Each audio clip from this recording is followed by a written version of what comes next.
Welcome back to the deep dive. Today we're taking on a pretty personal mission. We're trying to understand how powerful motivational content gets built, brick by authentic brick. Exactly. We've got a stack of source material here related to Tomcat's World, which is a platform known for, well, positivity and inspiration. Right. And our job is to connect the dots. We have this raw lyrical story of a personal journey in the song Paid in Full. A journey of paying dues. A journey of paying dues, yes.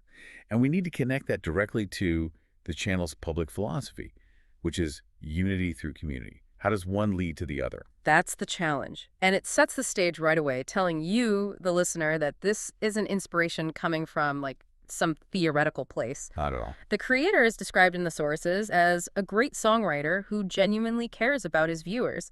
So we're not dealing with generic self-help slogans here. No, this is content where the art itself, the song, is meant to be the proof.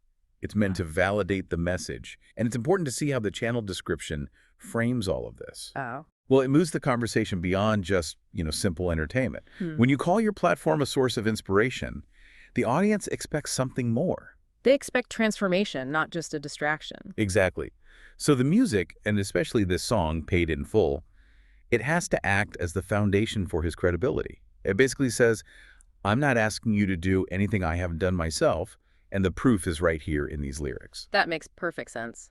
So the credibility is earned. It's earned by showing the struggle.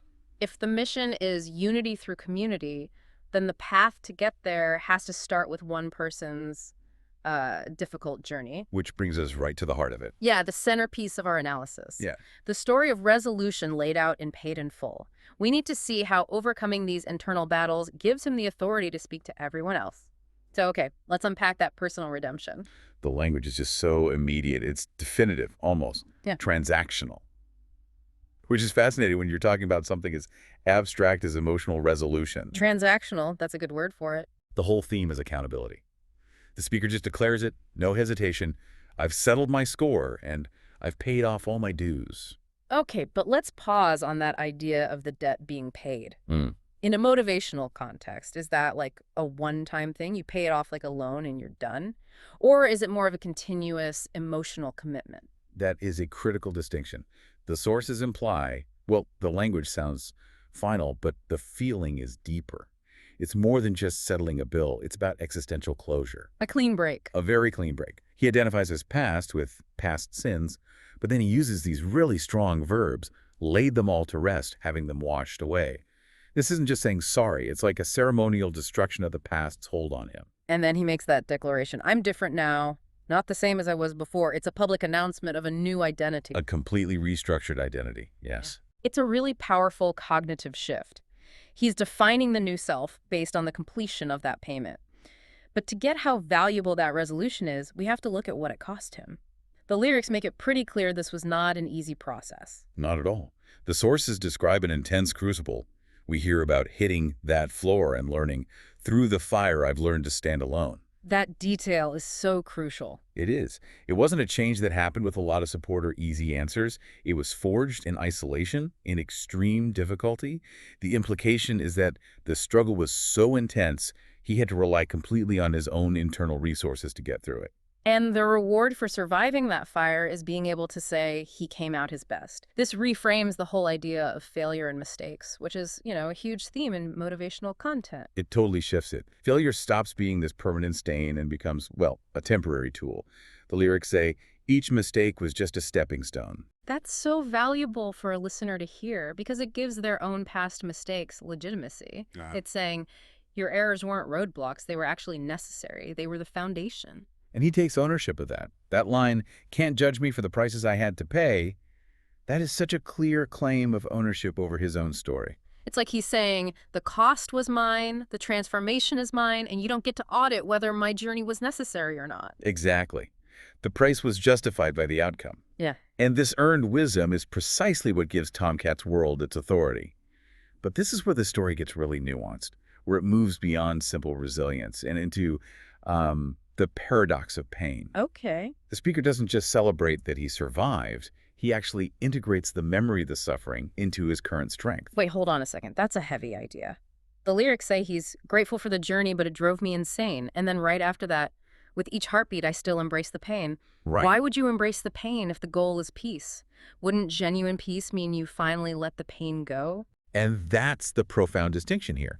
The material is suggesting that the authenticity of being paid in full requires a constant internal awareness of what it costs. Ah, I see. If he completely forgot the pain, maybe the lessons he learned in the fire would start to fade. The new identity could get complacent. So embracing the pain means the struggle isn't a closed chapter. It's a living reference point. It's a fuel source for his purpose now. So the pain is like an ongoing authenticity check that connects perfectly to the line. In every tear, there's a lesson to find. The tear isn't just a symbol of sadness. It's a marker of wisdom. Yeah, it's a marker of wisdom he acquired. It positions the emotional toll as, like, the ultimate curriculum. Exactly. The source material is arguing that real, lasting motivation doesn't come from ignoring the dark times, but from constantly drawing power from them. This is what elevates it above those generic motivational quotes. This is knowledge that was earned at a very high price. And that price leads to the state he now claims, alive and bold, finding peace at last. The future isn't just hopeful. He says it's bright and declares no turning back. The change is total. It's permanent. And that brings us to the most critical point about this whole internal payment. The lyrics make it so clear that the ultimate cost isn't money. It isn't physical sacrifice. It's all internal. The final price for finding peace is what a heart pays. What a heart pays. It's a soul-level payment that guarantees the commitment is absolute. And that internal payment is so significant that it allows him to shift to an external public mission. He moves from fighting his own demons and learning to stand alone to making a public declaration, speaking for the people. He stands proud, waiting for "I'm here to stay." And that pivot, that's the bridge. That connects the song to the channel's entire mission. How do you go from standing alone in a fire to standing proud and speaking for a whole community? The answer has to be in the vulnerability he shows in the song. Yes, the payment of the dues, the struggle, the isolation, embracing the pain, that's what provides the authority. The community trusts the guide who has already walked the hardest path and walked it alone. That authenticity is like his license to lead. If he hadn't detailed the prices I had to pay, his message of unity through community would just feel hollow. It would lack the emotional weight it has. The personal story validates the inspiration. It proves that transformation is actually possible because you can see that he achieved it and you can see how hard it was. You can really see the whole journey laid out, marked by love and loss. That journey is exactly what opened up the door for him to stand tall and free. And because that debt has been fully paid for, that sense of completion is what allows him to step into this new external identity as a community leader. He is complete, and that completeness is what he can now offer to his audience. So the effectiveness of Tomcat's World, based on the source material, really hinges on that deep, painful history. It's not just about being positive. No, it's knowledge forged in fire. He settled his score. And now, through his platform, his music, he uses that resolution to inspire other people to face their own difficult journeys. It's the difference between, a slogan and an actual strategy for growth. And the credibility is just absolute because the source material spells out the specific internal cost. Yeah. This reframes the entire idea of community leadership. It suggests true leadership isn't about being perfect. Right. It's about being profoundly accountable for your imperfections. And using the lessons you learn from them to lift other people up. We've really covered the whole spectrum today, from the intense solitude in Paid in Full, all the way to the public communal purpose of Tomcat's World.